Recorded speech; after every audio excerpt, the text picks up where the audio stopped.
కోట్లలో కూడా కబ్జా చేసే వాళ్ళకి సపోర్టెడ్ గా తీర్పులు వస్తున్నాయి. ఒక కేసు కూడా 2 years లో ఒక కేసు కూడా కంప్లీట్ చేసినటువంటి ప్రాసెస్ లేదు. అంటే న్యాయస్థానాన్ని ఎట్లా ఏం చేయంటారు ఇంట్లో ఏ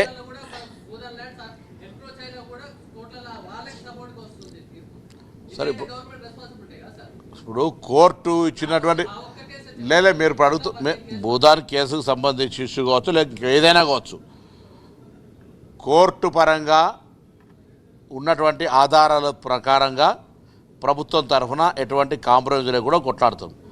న్యాయస్థాన తీర్పుకు సంబంధించి ఒకవేళ ప్రభుత్వానికి అనుకూలంగా రాకపోతే, న్యాయపరంగా రాలేదనుకుంటే ఉన్నత న్యాయస్థానాన్ని ఆశ్రయిస్తాం.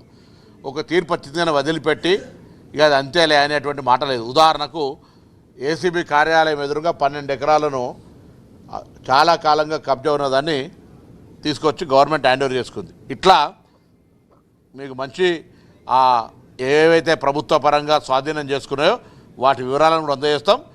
100 కేసులు ఉన్నాయి. 1-6 కేసులకు సంబంధించి ఏదైనా ఎక్కడైనా ఇంకా సరి అయినటువంటి సమాచారం లేక ఏదైనా న్యాయస్థానాలు ఒకవేళ ప్రభుత్వానికి వ్యతిరేకంగా తీర్పిస్తే దాన్ని కూడా స్వాగతించి దానిపైన ఉన్నత న్యాయస్థానాలకు పోయే ప్రయత్నం చేస్తారు. ఎక్కడ ప్రభుత్వం అచేతనంగా సంబంధం లేదన్నట్టు వ్యవహరించేది. ఇది ప్రభుత్వం, ఎవరు వ్యక్తులు కాదు. ఇది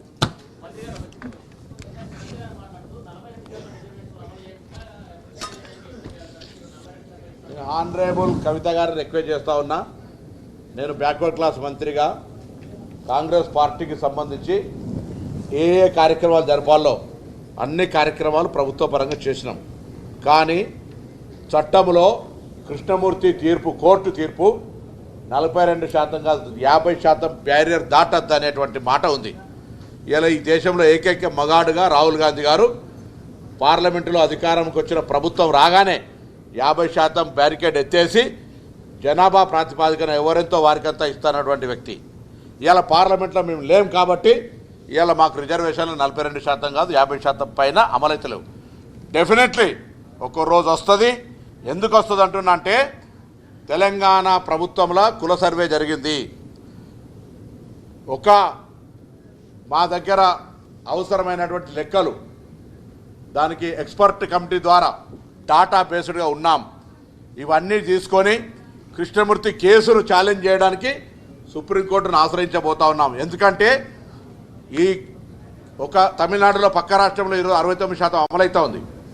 ఇక్కడ ఆ అంశం మీద కవిత గారు అడిగినా, బలైన వర్గాల సంఘాలు అడిగినా నేను వారికి విజ్ఞప్తి చేస్తున్నా. తెలంగాణ ప్రభుత్వం పంపిన బిల్లులు ఇప్పటికీ ఢిల్లీలోనే ఉన్నాయి.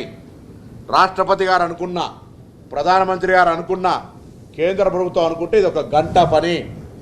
మేము బలైన వర్గాల సంఘాలు ఢిల్లీకి వెళితే ధర్నాకైనాం. ప్రభుత్వంగా మొత్తం హోల్ క్యాబినెట్ పోయి ఢిల్లీలో ధర్నా చేసినాం. ఆనాడు కలిసి రానటువంటి వాళ్ళు ఇదేం ఇండివిజువల్ కాంగ్రెస్ పార్టీ ప్రొటెస్ట్ కాదు. ఇది బలైన వర్గాల మీద ప్రేమ చూపెట్టేటోళ్ళు ఢిల్లీకి వచ్చి ఇలా భారతీయ జనతా పార్టీ ఒత్తిడి తీసుకురావడానికి ప్రయత్నం జరగాలి. మేము మా చిత్తశుద్ధి. ఇవాళ ముఖ్యమంత్రి డిఫరెంట్ సెక్షన్ ఉంటుంటే ప్రదేశ్ కాంగ్రెస్ అధ్యక్షుడు డిఫరెంట్ సెక్షన్ ఉంటాడు, deputy chief minister different section ఉంటారు.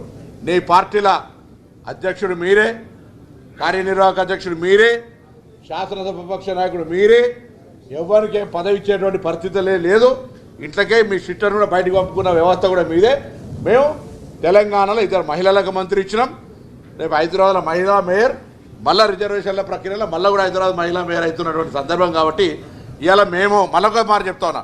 నేను బ్యాక్వర్డ్ క్లాస్ మినిస్టర్. డెఫినెట్లీ బలహీన వర్గాలకు సంబంధించి న్యాయం జరగాలని కోరుకునే అంశంలో నా ప్రభుత్వం చాలా పారదర్శకంగా చిత్తశుద్ధితో పనిచేసింది. దీన్ని ఎవరైనా విమర్శించదలుచుకుంటే వాళ్ళ శక్తిని వినియోగించి ఢిల్లీ ప్రభుత్వం ఒత్తిడి తెండి మేముగా ఇండివిజువల్గా కానీ పార్టీ పరంగా కానీ ప్రభుత్వ పరంగా మీతో కలిసి సహకరించడానికి సిద్ధంగా ఉన్నాం. దీని ప్రతి అంశాన్ని రాజకీయం చేసే ప్రయత్నం వద్దు. డెఫినెట్లీ ఆ 50% బ్యారికేడ్ ఎత్తేనంతసేపు చట్టము న్యాయము దాని ఆటంకం కలిగిన ఏ కోర్టుకు వెళ్ళినా, సుప్రీంకోర్టుకు అయినాం, హైకోర్టులో మేమందరం కూడా 4 మంత్రులు హియరింగ్లు ఉన్నాం. సో అది మా ఉద్దేశం కాదు. మా ఉద్దేశం బలహీన వర్గాలకు న్యాయం జరగాలని.